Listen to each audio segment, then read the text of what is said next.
Every time I have driven around or through Placerville, there's a strange pillar in the middle of the street with what looks to be a flame on top. One day while driving by, I noticed on the thing that there's a plaque that says Druids of California.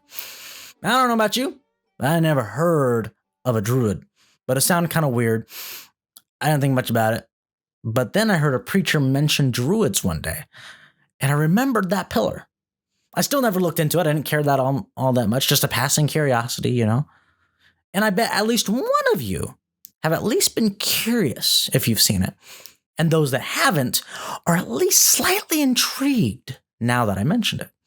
So I spent a few hours researching all that I could for you, and here's the story.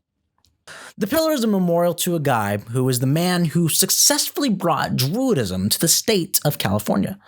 His name was Frederick Sieg, a German who immigrated to the States and lived in St. Louis, where he was introduced to the ideas of Druidism. He eventually caught gold fever and moved to California. He slaved away as a miner for a little bit until he settled over in Hangtown, Placerville. In Placerville, he made it his mission to bring the United Ancient Druid Order to fruition in California. Two other people have tried, once in Sacramento and once in San Francisco, but there wasn't so much interest. And in Sacramento, in particular, they had a big fire which spread the potential members in all directions. Frederick did well and got a whole 2 people on board. Soon more, until there was enough demand that he had made 2 more groves, which is the Druids' name for meeting place. One in Coloma and the other in San Francisco. Now, the Pillar Monument was installed back in 1926, 38 years after Frederick's death. On the pillar, there's a Druidic emblem, which, in their words, quote, shows a flaming pyre surmounted by a crossed spear and a long-handled sickle, oaks, mistletoe, daffodil, and the all-seeing eye in the triangle. End quote. So that answers what the heck the thing is, but begs another question. What's a druid? Well, that depends on 10 billion different things. Druidism isn't like other religions, where they all believe the same general thing with some differences within denominations based on theology. Druids are like snowflakes. No two are alike. There's even a difference in whether it's a religious druid or a social druid. But generally speaking, druids are a secret society like the Freemasons. They have similar rituals and beliefs and can be religious or more social based on the grouping. The kind that the pillar in Placerville memorializes is more of the social club type. They are like the Rotary Club, in a way, from what I was able to figure out. But there are very different kinds of druids. Historically, they were cannibalistic mass murderers. In fact, the Burning Man over in Nevada kind of takes place after the practice the Druids would do. Druids would build a massive cage in the form of a man out of wicker and fill it with people to sacrifice and would light them all on fire. They would grab as many criminals as they could, but if they needed to throw innocent people in there to fill it up, they would. Modern religious Druidism is essentially New Age and Wiccan. Most are pantheists, meaning they believe their gods and goddesses are in everything. Many believe in reincarnation, similar to the Hindu, but in particular, they believe souls are not unique, and that once a person dies, they are reborn in the other world.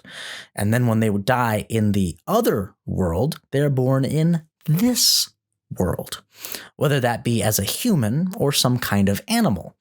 For example, they have a record of a guy named Tuan Macorial, who they say lived 100 years a man, 300 a deer, 300 a boar, 300 a bird, and 300 a salmon. But other records show he lived 100 years a man, 20 a hog, 30 a stag, 100 an eagle, and 30 a fish.